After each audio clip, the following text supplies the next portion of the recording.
Buenas tardes a todos y a todas. En primer lugar, agradecemos la asistencia de todos los presentes y de quienes nos acompañan hoy por Zoom desde Italia y las provincias argentinas de Misiones, Córdoba, Buenos Aires, Formosa y Neuquén.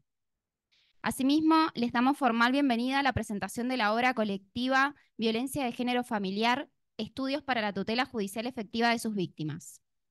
Esta obra es uno de los resultados del proyecto de investigación Los estándares del sistema de derechos humanos en el proceso de violencia de género familiar, análisis del caso Mendocina, el cual fue aprobado por la resolución número 2118 del año 2022, en el contexto del proyecto de investigación de la Secretaría de Investigación Internacionales y Posgrado de la Universidad Nacional de Cuyo y en el marco de las carreras de especialización y maestría del Derecho de las Familias de la misma Casa de Estudios. Anunciamos con entusiasmo que la actividad que hoy nos convoca ha sido declarada de interés de la Honorable Cámara de Senadores de Mendoza esta misma mañana. A continuación, recibimos al doctor Fernando Pérez Lazala, actual decano de esta Casa de Estudios, y a la doctora Beatriz de la Sabia, secretaria de Ciencia Técnica y Posgrado, quienes harán formal la apertura de la presente jornada. Buenas tardes, realmente una vez más, pero esta vez lo digo muy sinceramente, es un placer estar acá, es un placer estar con la secretaria de posgrado, con Mariel, consejera directiva, docente de la facultad, Roberta, docente de la facultad, con amigos, Aida, Gabriel, tengo tantos amigos acá que realmente es un placer enorme para mí. Y es un placer enorme y es un orgullo muy grande, porque acá estamos viendo el resultado de un trabajo de la universidad pública que tanto muchas veces se cuestiona, un trabajo real, un trabajo sobre casos reales, un trabajo que enaltece a la facultad porque esto es el resultado que luego entidades como CONEAU nos evalúan. Esto es un trabajo que se puede mostrar, esto es un trabajo que sirve, es investigación aplicada, esto es un trabajo que la comunidad debe disfrutar y aprovechar. Y para eso, realmente, quien estuvo a cargo, ¿quiénes? Roberta y, y en la dirección Mariel de esta obra, nos sentimos halagados como facultad de formar parte y que ella, en realidad, que ellas formen parte de nuestra unidad académica, de nuestra facultad. Eh, Muchas veces se dice que los docentes de abogacía no investigan y podemos, por los resultados, demostrar que en pocos años hemos duplicado la cantidad de investigaciones que se hacen. Esto es compromiso, esto es dedicación, esto es tiempo, esto es sacarle muchas veces a la familia horas, es muchas veces algo que no tiene precio, que son dedicaciones como el 87% de nuestros docentes tiene dedicaciones simples y no obstante esto, abocados a la investigación. Entonces, me siento muy orgulloso en este momento de formar parte, de ser decano de esta facultad, poder presentar el producto de un trabajo de investigación de 2 años que seguramente se va a ampliar, esto va a seguir por delante, que es lo que generalmente hacen los investigadores. Nunca se quedan quietos, nunca terminan de investigar, siempre hay algo más por hacer. Así que les doy las buenas tardes, les agradezco mucho, mucho el que estén aquí en la facultad eh, y les deseo una jornada muy linda. Ojalá, Aida, nos cuentes cosas, cosas como siempre interesantes. Nada más.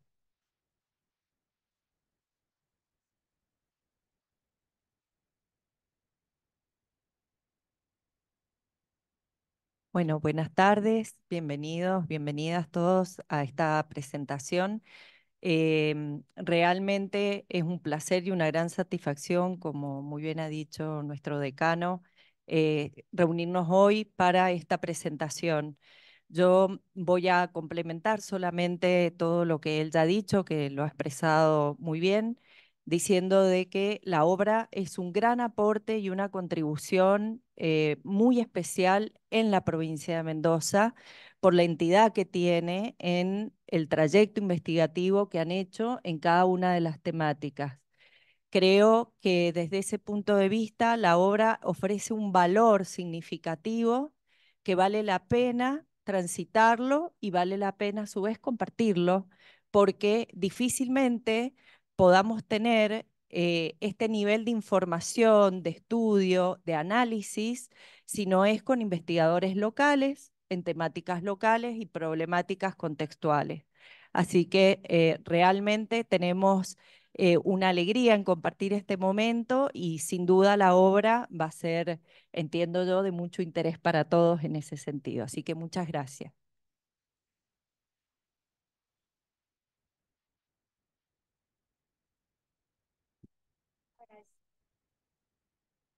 Agradecemos las palabras de la doctora de la Sabia y del doctor Pérez La Sala. Asimismo, también manifestamos nuestra gratitud hacia el subsecretario de Justicia de la provincia de Mendoza, el doctor Marcelo D'Agostino, quien nos honra con su presencia. Y invitamos a la doctora Mariel Molina a que tome la palabra. Bueno, buenas tardes. Uy, esta sala llena y más de 50 personas conectadas por Zoom. Va a ser difícil que pueda hablar sin emocionarme. Em, Muchas gracias a todos los que nos acompañan hoy aquí en la facultad y a la distancia desde los puntos del país y del extranjero que mencionó recién Pamela y que me están llegando también por mail, Salta, Catamarca. Así que es una obra que ha movilizado a muchísimos amigos y amigas que nos están apoyando también a la distancia. Así que muchas gracias a quienes están conectados en línea. Las hemos convocado en la semana del Ni Una Menos para compartir con ustedes la presentación en sociedad de una obra que reúne un conjunto de estudios para la tutela judicial efectiva de las víctimas de violencia de género familiar. La violencia de género familiar es un fenómeno que atañe a la dinámica del poder de las relaciones familiares. De todas las modalidades de violencia, es quizás la más inconcebible, porque precisamente de quienes se espera recibir contención es de quienes se padece el maltrato y la agresión. Vemos con satisfacción que día a día se multiplican los instrumentos internacionales destinados a la protección multinivel, a nivel universal, regional, nacional y local. Ello se debe, en gran medida, a la lucha de décadas del colectivo de mujeres por la visibilidad de la problemática como una cuestión de orden público y de esfera pública. Sin embargo, basta con mirar las noticias de cualquier diario para advertir que poco parecen servir para transformar la realidad. Esta obra, que hoy presentamos con tanta emoción, es el resultado de una labor llevada a cabo aquí, en esta facultad, gracias a una convocatoria de la Secretaría de Investigaciones y Posgrado Internacionales de la Universidad Nacional de Cuyo, y en este marco, junto al que nos ofreció la Secretaría de Posgrado de nuestra facultad, obtuvimos la plataforma institucional y académica para emprender el desafío de investigar una de las áreas de vacancia que más nos preocupa y nos ocupa. El proyecto que dirigí junto a mi entrañable amiga, la profesora María Roberta Simone Bergamaschi, nos sitúa en el paradigma de la complejidad, siguiendo el pensamiento de Edgar Morin. Desde allí nos propusimos analizar con sentido crítico si el proceso contra la violencia de género familiar en Mendoza responde a los estándares internacionales que surgen de la doctrina fijada por la Corte Interamericana de Derechos Humanos en sus fallos y opiniones consultivas. En particular, buscamos desentrañar si la articulación entre norma y realidad cumple con los mandatos de prevenir, investigar, sancionar y erradicar la violencia de género familiar. Nos movilizó por sobre todo la idea de realizar un aporte propositivo en el sentido de brindar herramientas teóricas que resulten útiles a la práctica jurídica con el consecuente e imperioso impacto social en esta temática tan sensible a la comunidad.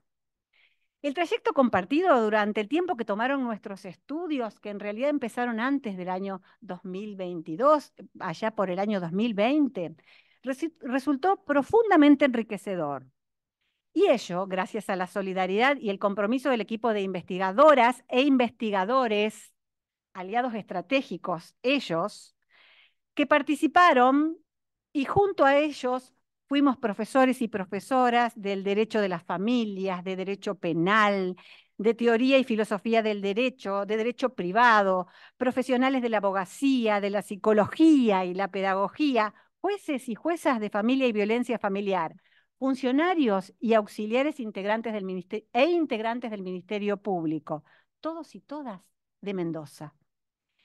Gracias a los grupos de trabajo, con agendas mensuales, ateneos abiertos, seminarios, encuentros aquí en la salita del aula sur de la facultad, hasta que nos golpeaban la puerta porque se nos cerraba ya toda la unidad académica, debates generados, nos permitieron ir avanzando, contrastando, sometiendo nuestros resultados parciales y entre ellos, por ejemplo, nos dimos cuenta de que estos estándares que tenemos que aplicar descartan que la única respuesta posible sea la típica medida perimetral de protección por todos conocida. Así pudimos advertir que la dimensión del problema exige el despliegue de políticas públicas integrales que abarquen tanto la atención y el acompañamiento de las víctimas en el proceso, en el acceso a la jurisdicción, como la investigación y erradicación, no exclusivamente penal mediante la sanción. Única forma de poder avanzar hacia la deconstrucción de este fenómeno tan, digamos, tan perjudicial para nuestra sociedad. Además, esta investigación nos mostró hasta qué punto se precisa de una acción coordinada de agentes diversos pertenecientes a los poderes del Estado y la sociedad civil organizada con funciones diferenciadas y a su vez complementarias, servicios jurídicos sociales, de seguridad, educativos, campañas publicitarias, etc. Esteban, ¿podemos proyectar? Bueno, que quiero contar ahora que vamos a presentarles una pequeña historia de todo este trabajo realizado.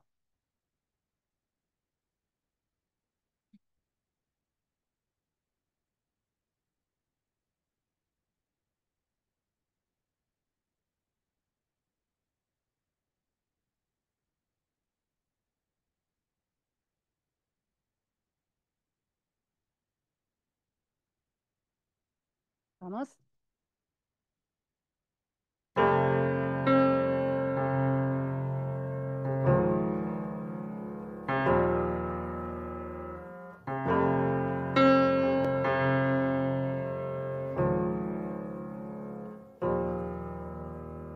No, permanecer y transcurrir no es perdurar, no es existir, ni honrar la vida.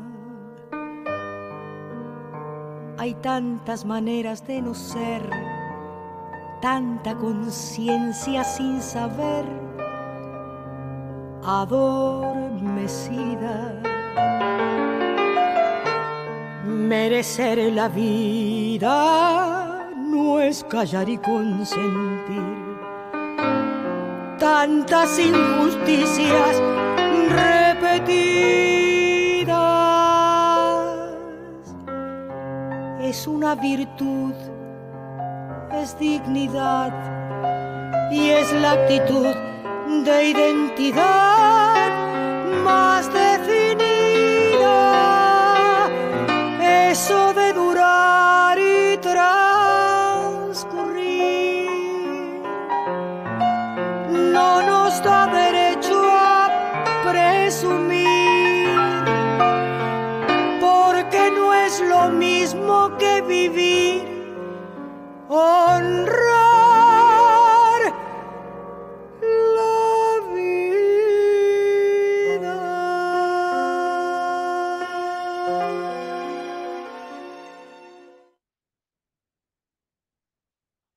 Bueno, a partir de todos esos insumos de estos 3 o 4 años de trabajo, después hubo que ponerse a escribir. Y bueno, llegó el tiempo de las producciones científicas y de los escritos, y así llegamos a esta obra, que creo yo, cuya principal riqueza, además del sentido práctico y la vocación de servicio, es la polifonía.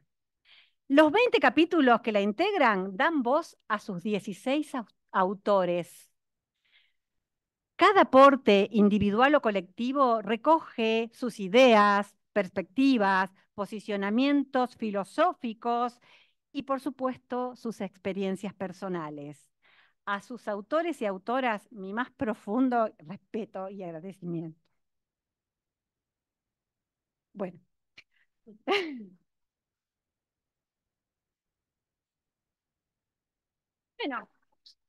Bueno, así llegamos hasta hoy. Hoy es un día de fiesta y la fiesta está completa, porque Aída, la mentora de la Escuela de Derecho de las Familias de Cuyo, quien con tanta generosidad nos abrió, entre otras tantas puertas, la de la investigación jurídica, nos hizo el honor de venir a presentarles la obra.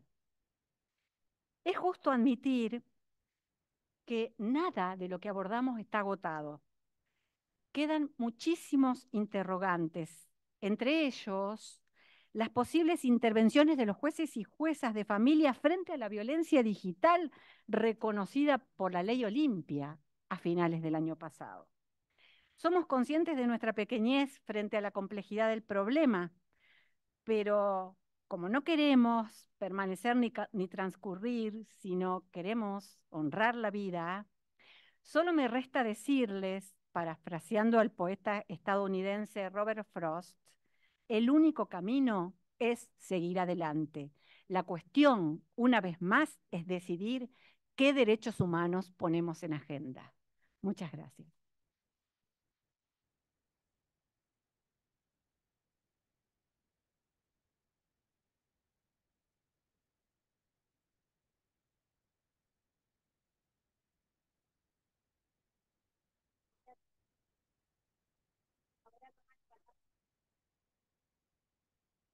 Ahora toma la palabra la magíster Roberta Simone Bergamaschi.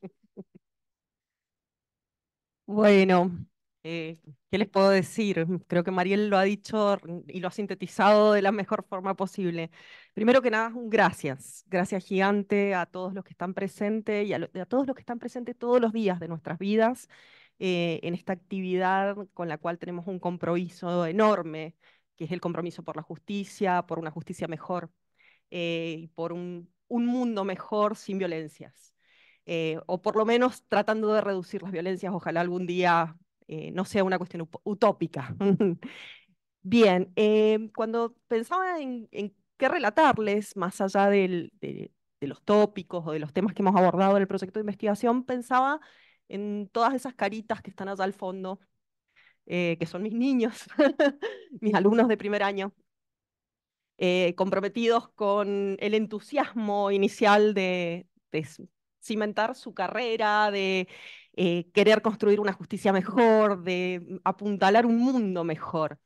Y decías, bueno, ¿qué tengo para decirles a ellos? ¿Qué tenemos para ofrecer a nuestros estudiantes y a la sociedad en general a través de esta actividad de investigación? Y se me ocurrieron o vinieron a mi mente tres ideas fuerza que me parece que hay que tener presentes. Primero, el trabajo en equipo. Segundo, la capacidad de las narrativas como espacios creadores.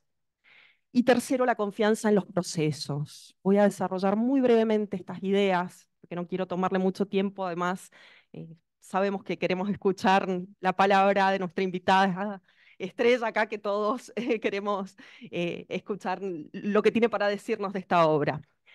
Mientras pensaba en el trabajo en equipo, pensaba que vivimos en un mundo cada vez más individualista y en una sociedad que mide el éxito por la notoriedad individual.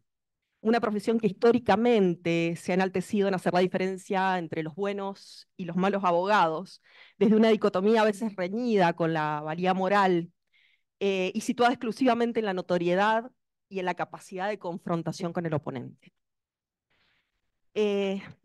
Empero estos espacios de trabajo, en realidad lo que nos enseñan es a propiciar el aprendizaje colaborativo. la fuerza de la vinculación que apareja la creación. Y releyendo un poco a un gran filósofo de nuestra historia, que fue Nietzsche, en El origen de la tragedia, él habla de la importancia en la tragedia del coro, resaltando la fuerza de la voz coral que subyace en la tragedia y que deja en un lugar diminuto, en un lugar relegado al texto, que deja en un lugar relegado a la prosa individual, porque en realidad lo que interesa es la fuerza que imprime esa voz colectiva, es la fuerza del canto, es la fuerza vívida de la comunión que engendra lo colectivo.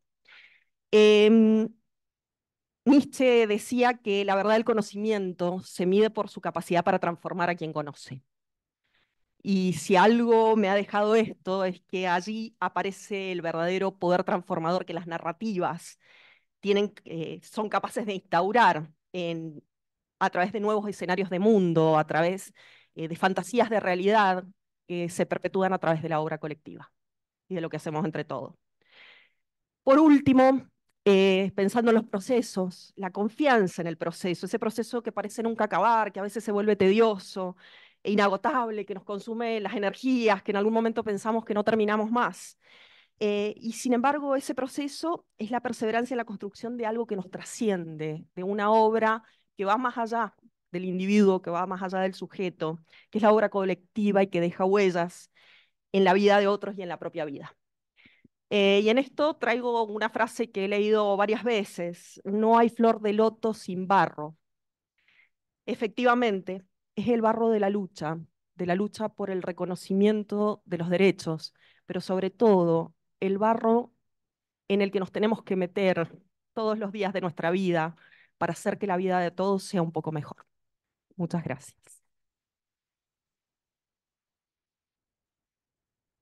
Agradecemos a las autoridades y directoras de la obra y las invitamos a tomar asiento.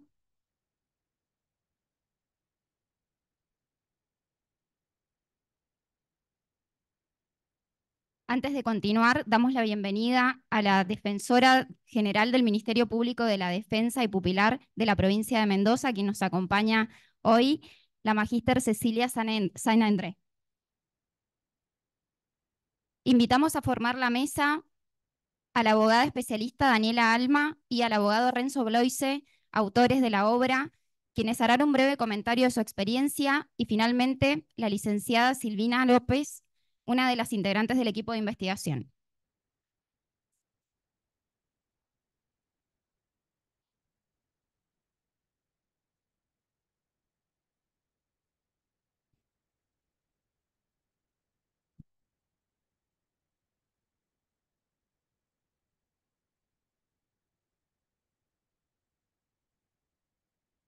Ahora toman la palabra, en primer lugar, la abogada especialista Daniela Alma.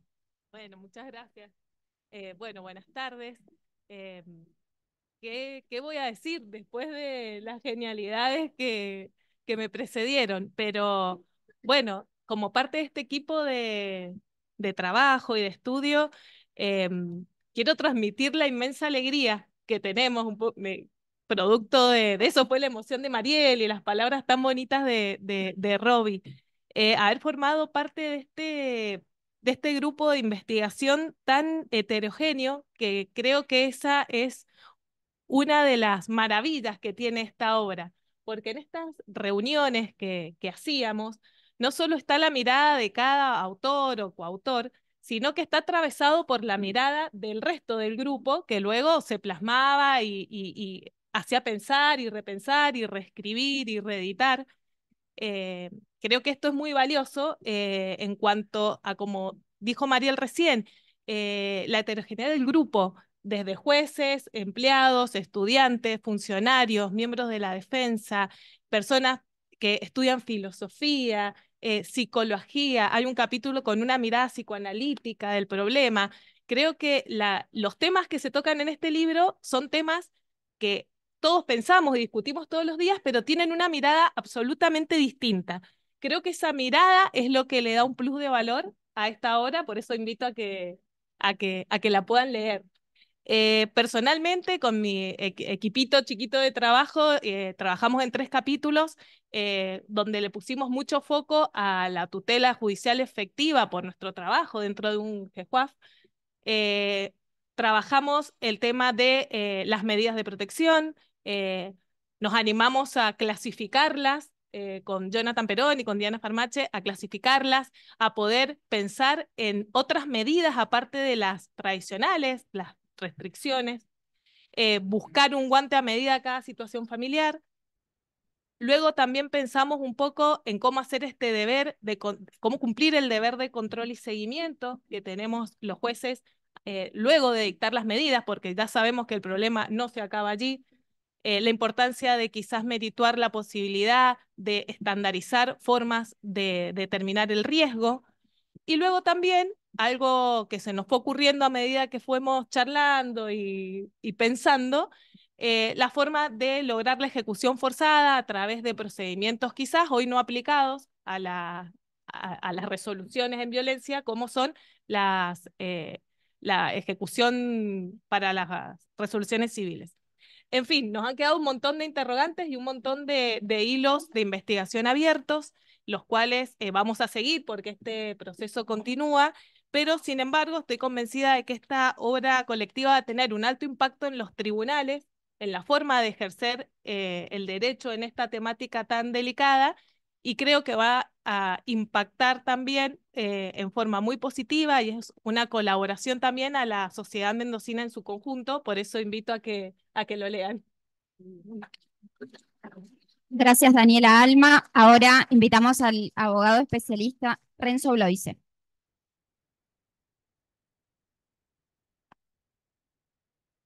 Bueno, ¿se escucha? Bueno, primero que nada, quiero agradecerles a todos los que están hoy acompañándonos acá y en forma virtual. Quiero agradecer especialmente a Mariel y a Roberta por permitirme formar parte de este espacio, de este proyecto que ha sido maravilloso. Y es un lujo poder trabajar con ellas dos porque no solamente son personas brillantes y que ya todos acá en el ámbito las conocemos, sino que tienen una energía y un empuje que es contagioso. Y la verdad que ha sido una experiencia para mí maravillosa. Así que bueno, especialmente le quería agradecer a las dos. Después, bueno, contarles muy brevemente lo que ha sido mi experiencia en el proyecto y que ha culminado en parte, bueno, no ha culminado porque va a seguir, como dijo Daniela, pero en parte en lo que es este libro. Yo creo que al menos para mí ha tenido un doble impacto, ¿sí? En lo que ha sido el durante, en el desarrollo, en las reuniones que teníamos periódicamente, cuando compartíamos jurisprudencia, compartíamos doctrina, compartíamos conclusiones, datos, y también en el después, en lo que ha sido para mí el día a día después de haber hecho este trabajo. En el durante, o sea, yo destaco, yo en el capítulo que hablo yo, hago un trabajo estadístico sobre la gestión judicial asociada de familia de Guaymallén, tomando diferentes aspectos que por ahí a veces a uno le suenan o cree que son de determinada manera, pero bueno, lo hemos reflejado en distintos números, es decir, cuántas mujeres denuncian, a cuántos hombres denuncian, cuántas mujeres tienen trabajo, cuántas no. Desarrollamos distintos aspectos y acá simplemente quería destacarles dos que al menos a mí me llamaron mucho la atención. El primero de ellos es, como todos sabemos, en lo que tiene que ver con medidas de protección, siempre tenemos las clásicas medidas de prohibición de acercamiento, de exclusión de hogar. Bueno, es el escaso número de expedientes en los cuales se adoptaron como medida una cuota alimentaria. Sí, la cuota alimentaria que la tenemos prevista como medida tanto en la Ley de Violencia de Género Nacional como en la Ley 91/20, si bien con un requisito de que sea siempre y cuando sirva para sostener la medida principal. Bueno, de todos los casos que analizamos, que fueron 369, que corresponden a los meses de junio, julio y agosto del 2022, en solamente 3 casos se fijaron alimentos. Sí, es un número que por ahí llama la atención porque muchas veces la violencia en el ámbito familiar cuando las mujeres se animan a pedir una medida de protección, después quedan desamparadas económicamente, ¿sí? Entonces, por ahí invita a reflexionar el hecho de quizás fijar o ver en qué momento se puede adoptar esta medida como soporte. Y el segundo dato que también me llamó la atención y que quería compartir es el número de incumplimientos de las medidas. Yo esto, bueno, les vuelvo a destacar que es una foto de un momento, de un juzgado determinado, pero invita a reflexionar y abre muchas puertas.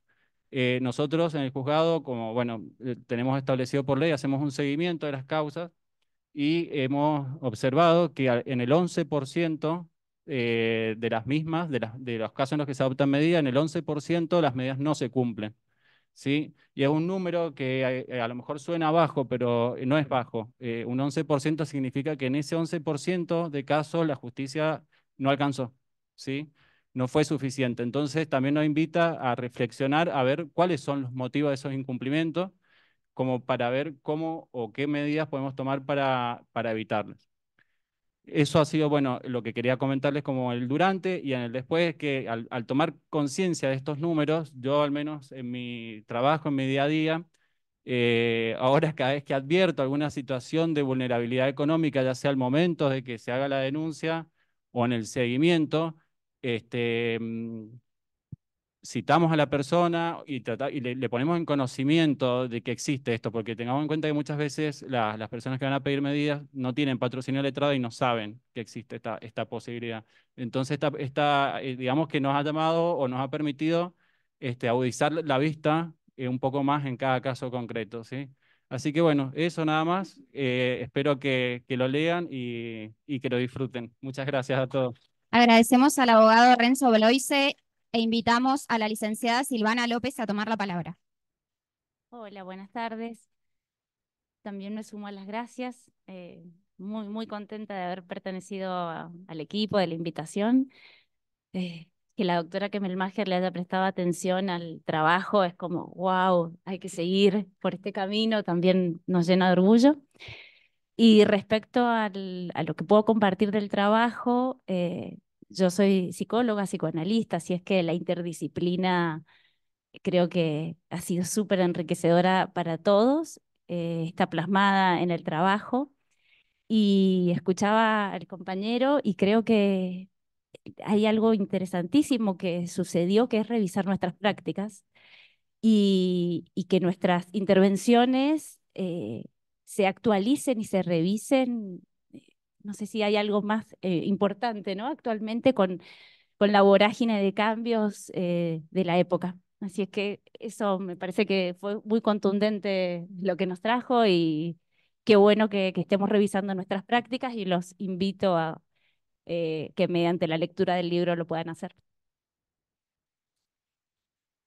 Agradecemos a los autores y autoras y con profunda admiración y respeto recibimos a la doctora Aida Kemmelmacher a cargo de la conferencia de cierre de esta presentación.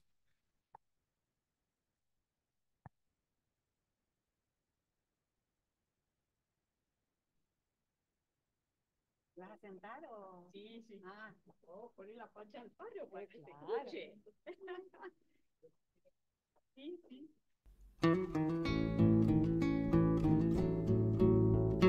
Escuchen esta canción del folclore mendocino, poco conocida, pero escuchen la letra, las relaciones entre la Pancha Alfaro y sus compañeros.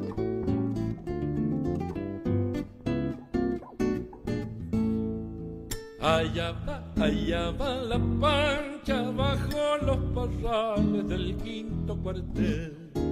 Allá va la Pancha bajo los parrales del quinto cuartel. A su lado Celestino Guerra le arrima un querer. A su lado Celestino Guerra le arrima un querer. Ahí viene la Pancha, Celestino deja que juegue con él.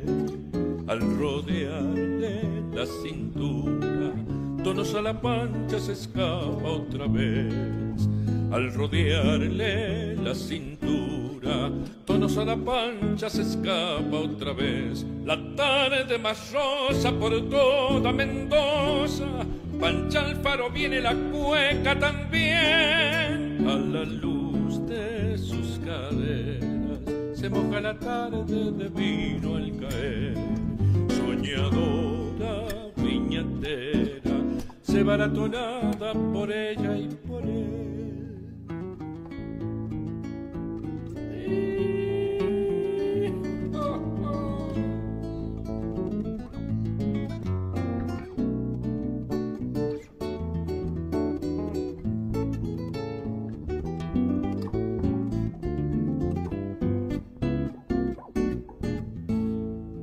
Allá va la Pancha pisando la nieve del mapa en su piel.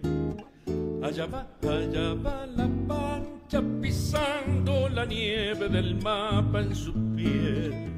La alameda canta inquieta y el invierno alegre destapa un tonel. La alameda canta inquieta y el invierno alegre destapa un tonel. Ahí viene la Pancha besando el verano del quinto cuartel.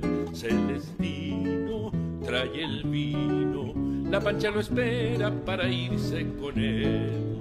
Celestino trae el vino, la Pancha lo espera para irse con él. La tarde más rosa por toda Mendoza, Pancha Alfaro viene la cueca también, a la luz de sus caderas se moja la tarde de vino al caer. Soñadora, viñatera, se va la tonada por ella y por él.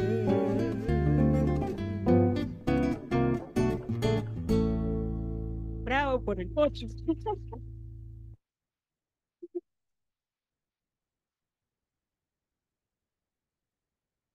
Cuando termine de explicar lo que a mí me parece más relevante de este libro, van a entender por qué puse la Pancha Alfaro para comenzar esta charla.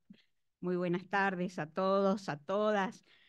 Muy contenta de estar acá. Le decía a Mariel que la veo más contenta presentando este libro que cuando presentó su primer libro individual. Su primer libro individual no le generó tanta alegría como esta obra colectiva. Bueno, entonces, 16 autores. Pensé que los iban a nombrar más y por eso no los puse yo en este papel, pero como salieron y muy rápido, entonces los voy a leer, porque no puede ser que no los hayamos nombrado todavía a todos. Así que lo leo, esto no estaba preparado aquí. Bueno, por supuesto, además de Mariel, Micaela Chanampe, Gabriel Juan, María Roberta Simone Bergamaschi, Carmen Mariela López, Roberto Flavio Funes, Renzo Andrés Blois, o Bloaz, no sé cómo pronuncia su apellido, María Daniela Alma, Diana Florentina Farmache, Jonathan Daniel Perón, Juana Jofré, Carlos Emilio Neirotti, Nadia, Anaí Tordi, Florencia López, Sofía Méndez Maza, Melina Juan. Así que primero, felicitaciones a los autores.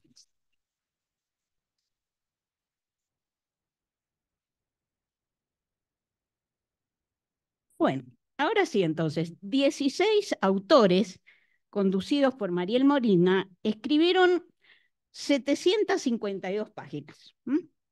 Una obra dividida en 5 partes y cada parte en capítulos, un total de 20.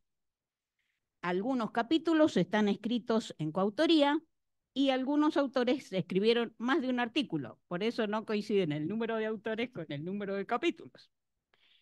El contenido de cada capítulo y la individualización de los autores, todo eso está explicado en la presentación que hace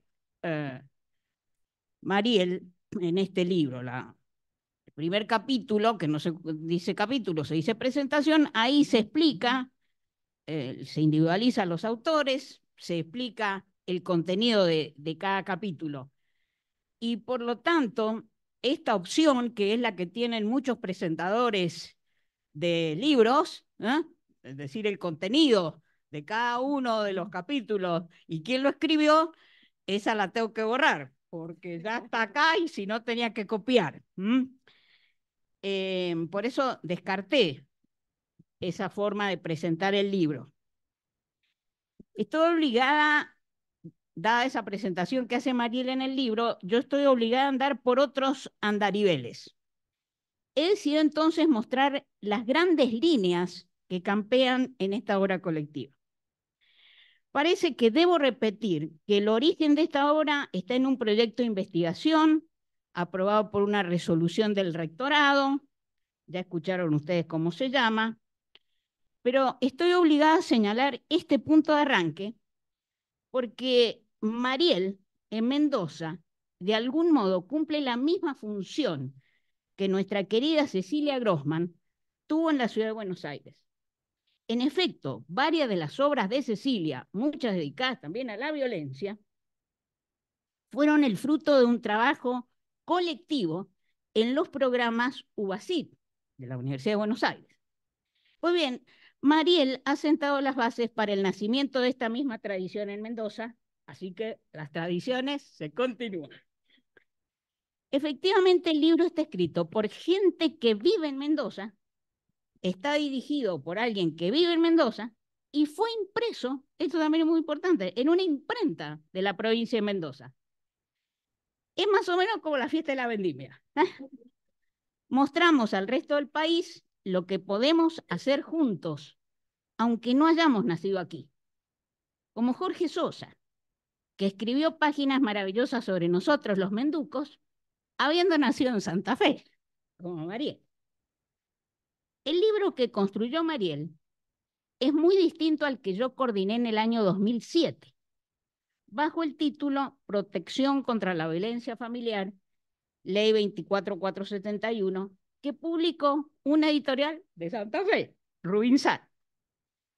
Aquel pequeño libro colectivo, además de no estar enmarcado en ningún proyecto institucional, ni tener ni siquiera la mitad de las páginas de esta obra, siguió el método exegético y tuvo un objetivo muy limitado: proporcionar a los operadores no jurídicos, a la gente que no es abogada, pero que trabaja en la temática en los distintos organismos oficiales y privados, un instrumento para entender la ley, esa ley nacional que podríamos decir fue el puntapié inicial normativo para visualizar el problema de la violencia familiar. Además, en esa época no teníamos la ley 26485, que es del año 2009, el librito del que estoy hablando es del 2007. Y por lo tanto no nos preguntábamos si ambas leyes eran contradictorias, como lo sostienen incluso algunos grupos radicalizados de nuestro país, que sostienen que la ley de violencia familiar tiene una perspectiva distinta a la ley de violencia de género, y le encuentran contradicciones entre una y otra. Yo nunca estuve de acuerdo con esa posición, y este libro se llama Violencia de Género Familiar, o sea que está incluyendo a las dos leyes. Parece que en eso están de acuerdo conmigo, que no tienen miradas diferentes, y por eso se llama Violencia de Género Familiar. Y en realidad, esta perspectiva coincide también con la reciente directiva de la Unión Europea de este año 2024, que aunque respecto a distintos ámbitos, tiene esta misma dirección, porque ese nuevo valioso instrumento que se sancionó el 14 de mayo, o sea, hace 15 días prácticamente, se denomina en Europa sobre la lucha contra la violencia contra las mujeres y la violencia doméstica. O sea, dentro del mismo ordenamiento, esta perspectiva del problema de género en la familia, y no tiene por qué tener dos perspectivas, una mirando al norte y otra al sur. A diferencia también de aquel libro, que Mariel me da el honor de presentar, que se publica, vean ustedes, más o menos casi 2 décadas después.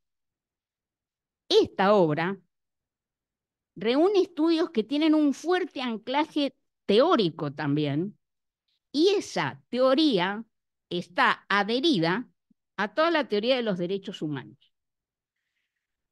El nuestro era simplemente explicarle a un psicólogo, a un sociólogo, a un visitante social qué es lo que querían decir las palabras de la ley.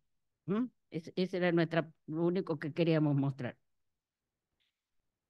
Pero ese anclaje teórico de derechos humanos que tiene esta obra, voy a dar algunas pruebas documentales, ya que estamos en el mundo de lo jurídico, que las pruebas son fundamentales. Primero, al final de cada capítulo se encuentra bibliografía sobre este enfoque teórico. Al final de cada capítulo, el autor dice, consulté tales y tales libros. Y los consultó de verdad, porque también están en las citas, cuando va redactando el capítulo, porque muchos dice bibliografía consultada, 40 páginas, pero nada de eso aparece en el capítulo. No, acá aparecen todos citados. Bien. Varios de estos capítulos contienen importantes referencias normativas, cuyo fin es comparar nuestro ordenamiento con el de otras provincias.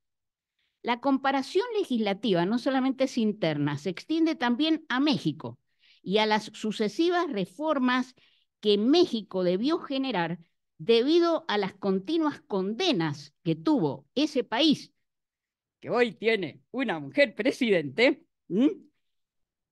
Ese país que tiene violencia de género terrible, sepan los que no lo saben, que ha sido muchísimas veces condenada por la Corte Interamericana de Derechos Humanos. Y todas esas condenas ha implicado que México tenga que hacer continuas reformas legislativas, especialmente para llevar adelante un protocolo de actuación que les ha costado bastante a los mexicanos llevar adelante.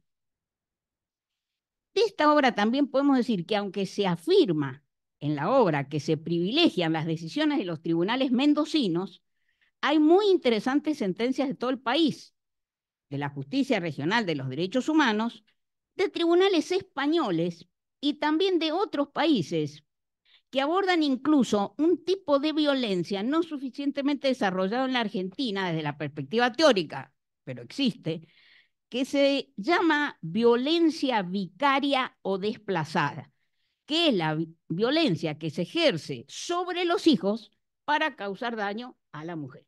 Aún ese tipo de violencia también está muy bien detallada y explicada en uno de los capítulos. Pero además de esta perspectiva teórica de base, tiene una confesada mirada práctica, como ya se ha dicho recién, en la realidad de los juzgados de familia y violencia familiar de Mendoza. Se nutre, como se explica bien, de experiencias profesionales y laborales, incluso de experiencias personales.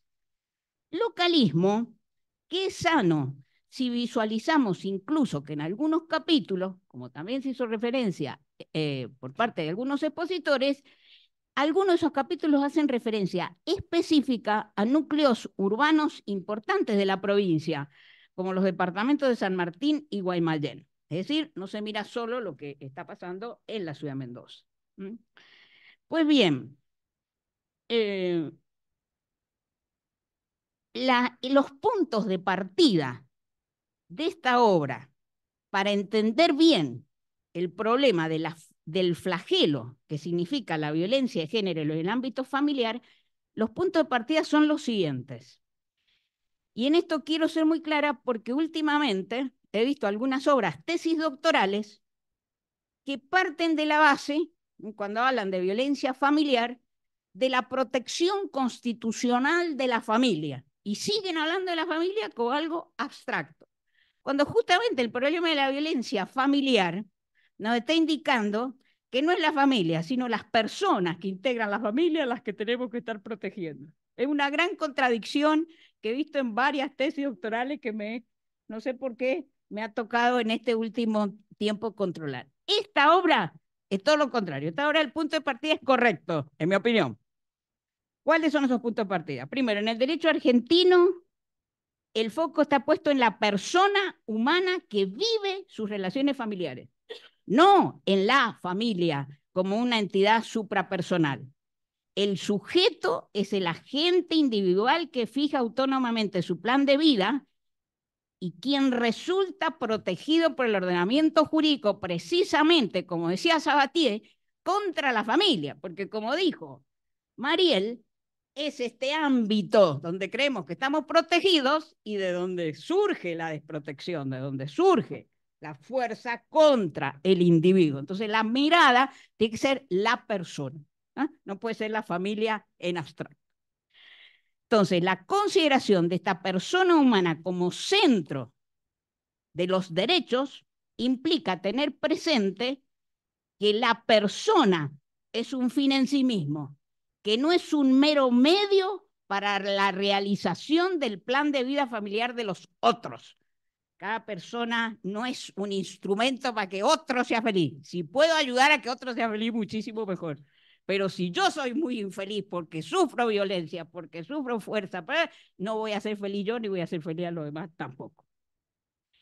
Y el tercer punto es que equilibra toda esta autonomía personal de la que estamos hablando con la solidaridad, porque la solidaridad familiar integra este enfoque centrado en la protección de las personas más vulnerables. Y el concepto de vulnerabilidad, entonces, aparece en todo el libro. Por eso, en el derecho argentino, el derecho de las familias se encuentra profundamente atravesado por los paradigmas de género, niñez, adultos mayores, personas con discapacidad, y todo eso aparece aquí en este libro. Siendo así, razonar sobre los métodos de interpretación es fundamental. Yo no puedo estar con estos puntos de partida, estar pensando en qué quiso el legislador cuando dictó la ley. No puedo utilizar esos métodos de interpretación. Tengo que utilizar métodos de interpretación dinámica de los textos para que me sirvan en el momento en que tengo que aplicarlos. Por eso, bien se ha dicho que la ley y el contrato son lo que su hermenéutica revele o refleja. Si interpreto mal, la ley no me sirve, como tampoco me sirve el contrato que podamos haber suscrito. Aunque cabe asumir, como ya decía Humberto Eco, que ningún texto puede ser interpretado conforme la utopía de encontrar un sentido autorizado, definido, original y final. En todo caso, se llegará a resultados cercanos o próximos a lo que las partes o el legislador concibieron. Pero no hay que creer que tenemos la palabra definitiva, ni por supuesto mucho menos la de las fuerzas del cielo. Bueno, lo dicho es manifiesto especialmente ante una noción desbordante, como es la noción de violencia, por los diversos tipos que abarca. Consecuentemente, algunos, como por ejemplo la violencia económica, muy importante en estos tiempos, han requerido el tratamiento en más de un capítulo. Este libro le dedica 2 capítulos a la violencia económica. Un presupuesto común, entonces, a todos los autores hablando de interpretación es la necesidad de hacer interpretación sistémica. Y de allí las continuas y valiosas referencias a la función preventiva del daño que regula el Código Civil y Comercial. Como dije, la perspectiva de derechos humanos obliga, como lo hacen los autores de este libro, a pronunciarse sobre el impacto de que tiene la interpretación que hace la Corte Interamericana de Derechos Humanos, tanto en los casos contenciosos cuanto en opiniones consultivas. Y esto sigue siendo tan importante, este punto, si estamos o no obligados por la interpretación que hace la Corte Interamericana, que ahora el problema fundamental es no solamente el de la interpretación, sino el de la ejecución de las decisiones por parte de los estados condenados. A punto tal que el próximo Congreso Nacional de derecho procesal que se hace en nuestro país en noviembre, llamativamente tiene como uno de los temas del Congreso la ejecución de las decisiones de los organismos.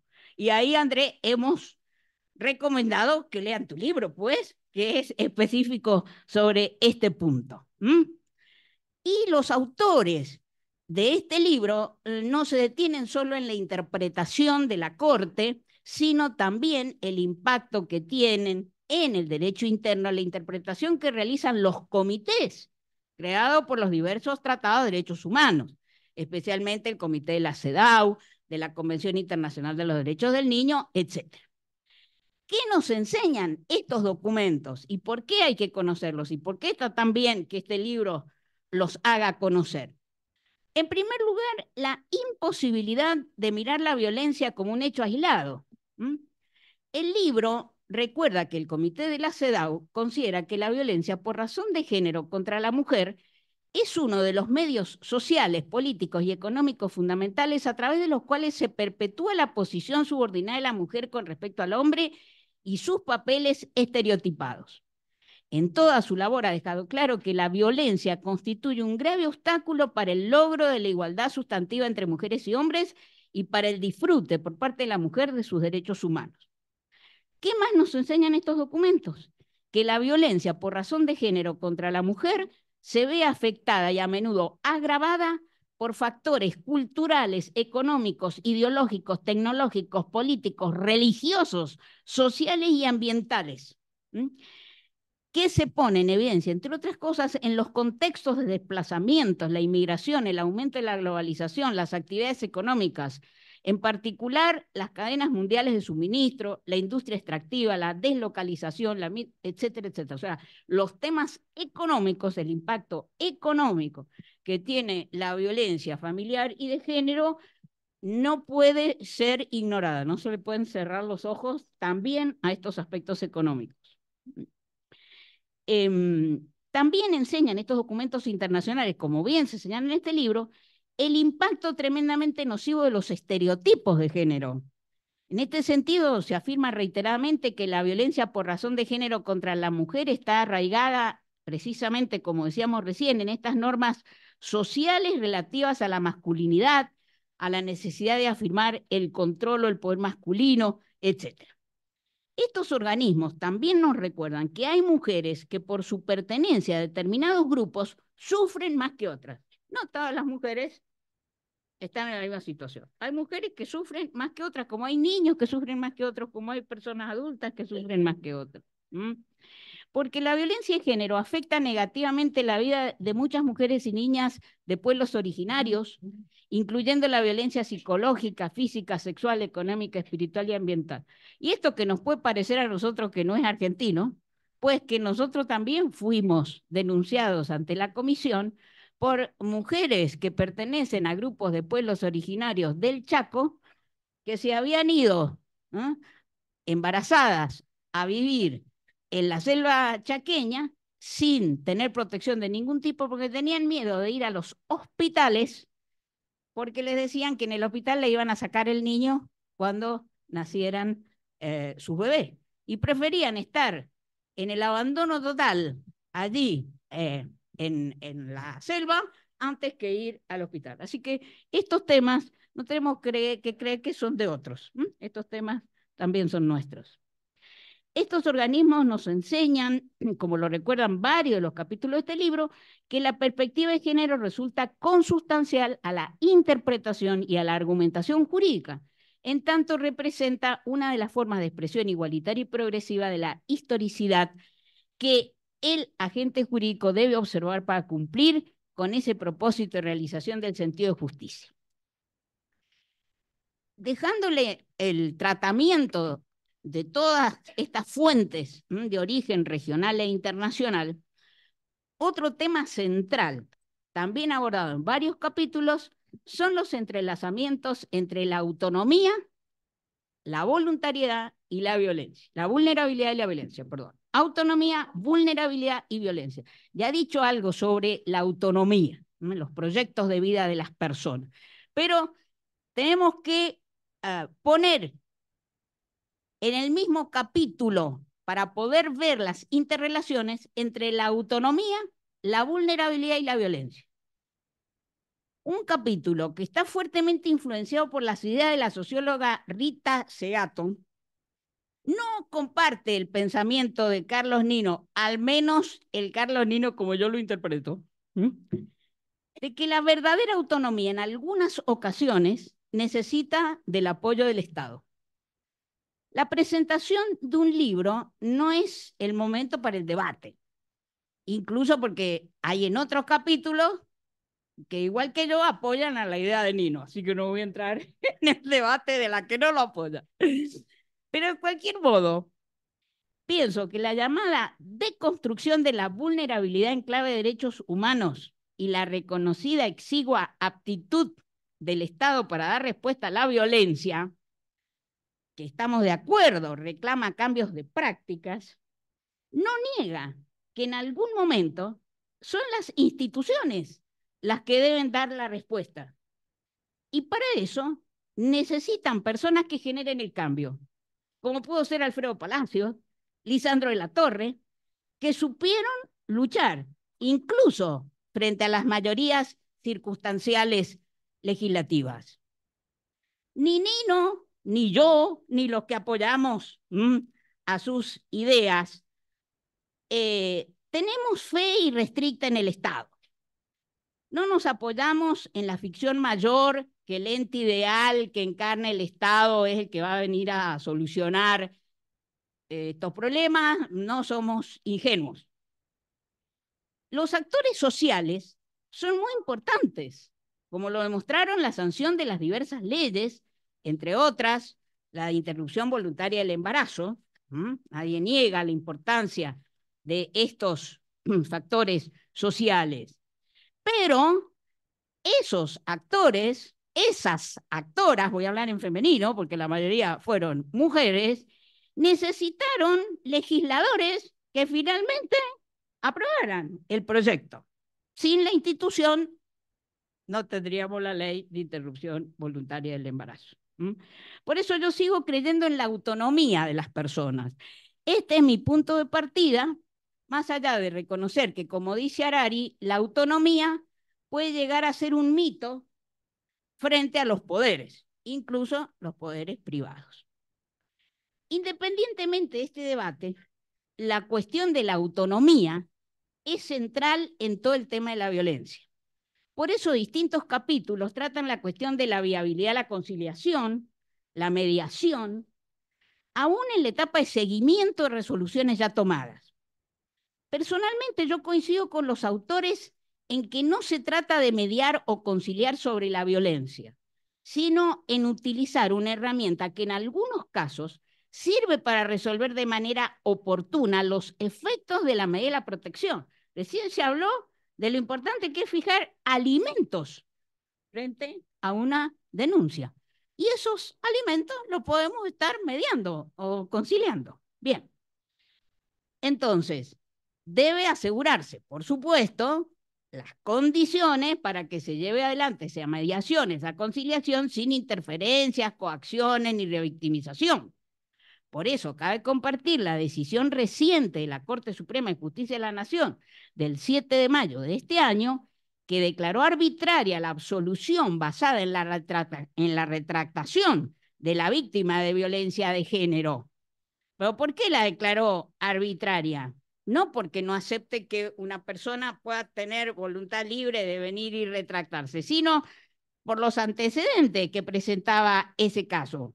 Según el Ministerio Público, el compañero le arrojó nafta a la mujer con la intención de prenderle fuego. Y esa intención se frustró por la intervención de la víctima y de sus hijos, que lograron quitarle el encendedor. La Cámara absolvió porque durante el debate la mujer dijo que en realidad fue ella quien en estado de ebriedad se roció con nafta y amenazó con prenderse fuego. Y luego llamó al 911 para denunciar a su pareja porque hacía días que no lo veía.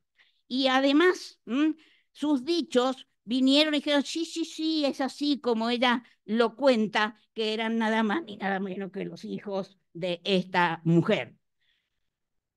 según la Cámara, a los fines probatorios, resultaban intrascendentes las manifestaciones vertidas por los testigos en las entrevistas en la Fiscalía durante la investigación penal preparatoria, porque según las normas del Código Procesal Penal, las actuaciones en esta etapa no tienen valor probatorio para fundar la condena del acusado y las declaraciones testimoniales no podían ser suplidas por la lectura a las recibidas. O sea, ¿qué hace la Cámara? Lee sin perspectiva de género el Código Procesal Penal y dice, lo que dijeron en la Fiscalía no vale, lo que vale es lo que han dicho en el debate ante la Cámara, sabiendo que todo lo que dijeron ante la Cámara no tiene ningún valor porque no es posible que esta mujer venga de repente a decir, me quiso quemar y al día siguiente en el debate viene y le dice a la Cámara, no, era yo que estaba borracha. Bien. Por eso el procurador, en esta sentencia que estoy mencionando, con gran realismo, sostuvo que el tribunal ignoró todos los antecedentes del caso, entre los cuales teníamos que con anterioridad también había pretendido incendiarla, las declaraciones de la hermana de la víctima, la situación de extrema vulnerabilidad, etcétera, etcétera. O sea, creemos en la autonomía real de las personas, no en estas cosas que la Corte, con gran realismo, nos está marcando para estos casos tan tremendos. Sigamos entonces con el libro. En sus diversos capítulos, el libro no le cierra los ojos a los problemas que se plantean cotidianamente ante los tribunales. Por ejemplo, ¿cuál es el valor de la voz de la víctima, aparte de este caso que estoy mencionando? ¿Hay que creerle siempre? ¿Hay que dudar siempre de lo que dice la Corte? Con toda razón, un capítulo recuerda lo que es para mí el leading case de los casos de la Corte Interamericana de Derechos Humanos. Me refiero al caso Valentina Rosendo Cantú y otros contra México, caso que ya tiene 13 años. Y lo digo así, Valentina Rosendo Cantú, porque se conoce como Rosendo Cantú. Y parece que es un hombre, y no, es Valentina, es Valentina. Y ahí la Corte Interamericana, para creerle a la víctima, ¿qué dijo?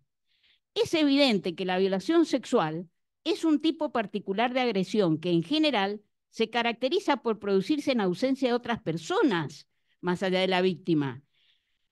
Dada la naturaleza de esta forma de violencia, no se puede esperar la existencia de pruebas gráficas o documentales, y por ello la declaración de la víctima constituye una prueba fundamental para el hecho.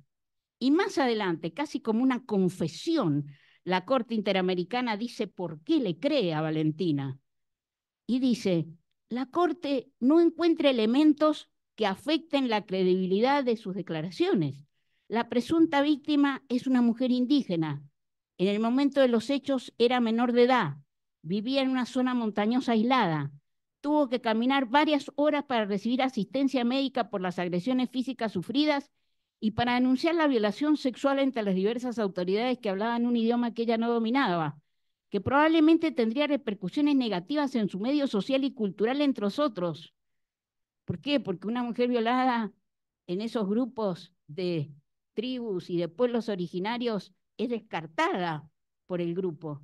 Y entonces todas estas cosas que sin visión de género podrían ponerse en contra de Valentina, la Corte las pone a favor de Valentina. Valentina es una joven, Valentina no sabe hablar castellano, Valentina tiene que hablar en su idioma y es el marido el que está traduciendo al castellano un hecho de una violencia tan espantosa. Bien, todo esto es mencionado en este precioso libro que estamos comentando. Y la posición entonces que tuvo la Corte Interamericana, como bien se señala en el libro, es también coincidente con la de nuestra Corte Suprema, entre otras decisiones, por ejemplo, la del año 2017, cuando dice, como habitualmente ocurre en supuestos como los de autos, la principal prueba de cargo es el relato de la víctima. En virtud de las dificultades probatorias características de este tipo de delito, especialmente cuando se cometen en perjuicio de personas menores de edad y en un contexto intrafamiliar, determinar si la declaración del niño en la cámara Gesell es verosímil o no resulta esencial para el caso. La declaración de la víctima debe presentar solidez suficiente como para hacer tambalear la presunción de inocencia del denunciado. No es que no rija la presunción de inocencia. La presunción de inocencia del derecho penal debe seguir rigiendo, porque si no vamos a un Estado totalitario. Yo defiendo el Estado liberal de derecho y la presunción de inocencia no debe ser descartada. Pero la fórmula que encontró la Corte a mí me parece extraordinaria. Dice, la declaración de la víctima debe presentar una solidez suficiente como para hacer tambalear la presunción de inocencia del denunciado. Esta debe ser consistente, congruente, si es la única prueba de cargo. Es una fórmula, en mi opinión, extraordinaria, la de nuestra Corte Federal. Otro problema que se aborda con profundidad en este libro es el del plazo de duración de las medidas que se toman en los procedimientos de violencia y su impacto en los otros derechos, como el de comunicación entre progenitores e hijos. El tema, ¿saben de qué se trata, no es cierto? Mando una medida en el procedimiento de violencia, no te puedes acercar, no te puedes comunicar con los hijos. Tendría que fijarle un plazo, pero no se lo fijo. O se lo fijé y lo renuevo y lo renuevo y lo renuevo. ¿Ah? Y esto me va impidiendo otro derecho importante, que es el derecho a la comunicación. Ya sabemos, medidas que comienzan siendo provisionales se convierten en medidas definitivas. Este tema es de muchísima gravedad, a punto tal que fuimos denunciados ante la Comisión Interamericana de Derechos Humanos, quien se pronunció contra nosotros en una resolución 35 del año pasado, del 2023. Un señor pertenece al Servicio Diplomático Exterior de la Nación, pero no creo que el hecho de que sea diplomático haya influido para esta solución. La verdad es que el problema que él presentó lo tienen muchísimas personas. Este señor relata que cuando fue a recoger a sus hijas en octubre del 2017 a la escuela, la directora le informó, y ustedes vayan comparando con casos que muy probablemente ustedes tengan, ¿no es cierto? Cuando fue a recoger a las hijas a la escuela, la directora le informó que no podía retirarlas porque había una medida de restricción de acercamiento, producto de una denuncia en su contra. La denuncia había sido radicada ante la Oficina de Violencia Doméstica por la madre, quien lo acusó de violencia, abuso, tentativa de envenenamiento de sus hijas, además de tener preparado escaparse al extranjero con ella, en fin, las cosas que se denuncian generalmente. Y él cuenta que no obstante que ha sido absuelto por la justicia penal, no por duda, sino porque no se han encontrado absolutamente ningún dato que reafirme lo que decía la denuncia, por H o por B, y no obstante que los jueces han dispuesto que cese la medida en los hechos no cesa y él sigue sin ver a esas hijas. Fuimos a denunciar a la comisión nos ha ordenado que tomemos la medida para hacerlo efectivo. Entonces, ante estas dificultades reales, hay un capítulo específico en el libro que analiza con método dialógico, me pareció fantástico esto, o sea, argumento y contraargumento, la problemática para finalmente proponer soluciones. Muy lindo la manera como está presentado. Pero si tuviera que decir qué es lo que une a todos los autores, bueno, yo creo que lo que une a todos, pese a todo, es su fe en la justicia, como un instrumento de lucha contra la violencia. Así hay acuerdo en que el derecho de acceso a las mujeres a la justicia es esencial para la realización de todos los derechos protegidos por la Convención de la Eliminación de toda forma de discriminación. Es un elemento fundamental del Estado de Derecho, de la buena gobernanza, junto con la independencia, la imparcialidad, la integridad, la credibilidad en la judicatura, la lucha contra la impunidad y la corrupción, y por supuesto la participación en un pie de igualdad de la mujer en la judicatura y otros mecanismos de aplicación de la ley. Claro está que esta fe no es dogmática, sino revisora de la realidad. El tiempo juega un rol trascendental a punto tal que en diversas ocasiones los recursos que están muy bien tratados acá, ordinarios y extraordinarios, que se analizan en más de uno de los capítulos, dejan de ser lo que son en otras materias. ¿Por qué digo los recursos dejan de ser lo que son? Porque muchas veces la decisión de primera instancia es correcta. Lo que pasa es que la Cámara la revoca porque cambió la situación. El juez de primera instancia no resolvió mal, pero la Cámara se lo revoca porque el tiempo dictó sentencia, como decimos muchas veces. Entonces, quiero terminar con las coincidencias, muchísimas coincidencias que tengo con los autores sobre temas muy controvertidos. La primera ya la dijo Mariel, que la respuesta a la violencia de índole familiar y contra la mujer, la primera respuesta no es la que proporciona el sistema penal, al menos en una buena cantidad de casos. Es imperioso que el derecho sancionatorio guarde su lugar, no siendo la carta de presentación, dice Mariel, no es la carta de presentación de la solución que brinda el Estado. Pero lo que sí sabemos nosotros es que la gente sigue yendo a la policía. Esa es la práctica. Bien. También coincidimos que la función preventiva de la actuación jurisdiccional involucra una rápida actuación para obtener el cese de los actos violentos. Pero esa primera solución no sirve de nada si no hacemos el seguimiento posterior de la medida de protección y el control de que tal decisión se cumpla de manera integral, rápida y efectiva. Y esto nos lo enseña la Corte Interamericana de Derechos Humanos. No es cuestión de dictar una decisión. Después hay que controlar que se cumpla, que se cumpla. Y esto, hay varios capítulos que insisten en esto, ¿sí? Y esto justifica que el seguimiento sea entonces objeto de particular análisis en 2 de los capítulos. También coincidimos en la necesaria coordinación entre el Poder Judicial y los otros poderes del Estado, especialmente los municipios, que deben ayudar a cumplir las órdenes tal como la dispuso el Poder Judicial y no a su antojo. Y si no tiene recursos el municipio para cumplir lo que el juez le dijo, se lo tiene que informar al juez. En este sentido, interesante el caso resuelto por el Tribunal Europeo de Derechos Humanos en el año 2022 contra Italia. Fíjense cómo eran los hechos. El padre, una persona violenta debido al consumo de drogas. La mujer y los hijos están en un refugio para familias que sufren violencia. Se organizaron visitas, comunicaciones nuestras, bajo control de los servicios sociales.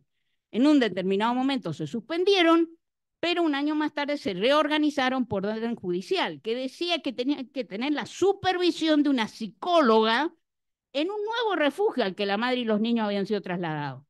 Tiempo después comenzaron a cumplirse en la sede de la comuna, pero esa comuna no tenía ni profesionales adecuados ni lugares adecuados, a punto tal que los niños presenciaban actos de violencia del padre contra la madre y mientras tanto el padre filmaba las entrevistas para probar que la madre los manipulaba. Todo eso iba pasando. En determinado momento, entonces la madre deja de llevar los niños por falta de seguridades, pero entonces el tribunal, sin advertir que sus propias indicaciones no han sido seguidas, suspende a la madre en el ejercicio del cuidado personal por considerarla progenitor no colaborador. Por supuesto, como todos pueden imaginarse, Italia fue condenada por violar el derecho a la seguridad personal de la mujer y de los niños. Otra cuestión en la que coincido es que luchamos juntos en favor de encontrar soluciones reales a la eficacia de la decisión. La dificultad que presentan las sentencias que no son típicamente indemnizatorias, sino que obligan a dar una omisión, estas son las que son de más difícil cumplimiento. Finalmente, después he intentado volar como el cóndor allí sobre los diferentes capítulos, debo agradecer a este grupo de investigadores por muchas razones. Obviamente por las continuas citas de mi libro sobre el tema y por una dedicatoria que no responde a la etimología de la palabra que usaron. La dedicatoria dice Aida Kemmelmacher, nuestra maestra. Pero si googleamos, la palabra maestra proviene del latín, que quiere decir magister, cuyo significado literal era el que más sabe, el que se destaca. De ahí que se conozca como maestría la destreza de enseñar algo. Magis entonces significa más. Obviamente yo no soy la que más sabe, la que más se destaca. Soy simplemente la que trazó un camino que hoy sigue con maestría Mariel y todo su grupo. Por esa continuidad, muy mejorada, por cierto, también le doy las gracias. Y ahora, como siempre he creído en la interdisciplina y sobre todo en el arte, creo que la mejor lección para cambiar las prácticas las da el arte. Por eso, la gente que hace terapia, los profesionales de otras áreas que hacen hacer terapia a la gente que ejerce violencia y a las víctimas de violencia, prueben, pónganle la canción de la Pancha Alfaro, esa que hemos escuchado, esta soñadora, esta viñatera, a quien su compañero Celestino Guerra no la maltrata, al contrario, le arrima un querer. Celestino deja que juegue con él. Al rodearle la cintura, Donosa la Pancha se escapa otra vez. Celestino trae el vino, dice la canción. La Pancha lo espera para irse con él. A la luz de sus caderas se moja la tarde del vino al caer. Creo yo que alguien que escucha esta canción y escucha la letra no puede salir pegándole a la mujer, me parece a mí. Bueno, eso para empezar. Pero ahora para terminar, a las mujeres luchadoras y a todas las personas que vinieron esta tarde, entonces ahora los invito a escuchar a una grande, que fue Aretha Franklin, con su famosa canción Respect, que se convirtió en el himno del feminismo, porque lo que pide ella es que la respeten. Respect. Y esta maravillosa canción de esta grande de la música norteamericana hasta lo hizo llorar a Obama en uno de los homenajes. Bueno, creo que si la ponen, por favor, y los que quieren bailar, pueden bailar. Hay mejores versiones, pero esta es para que bailen.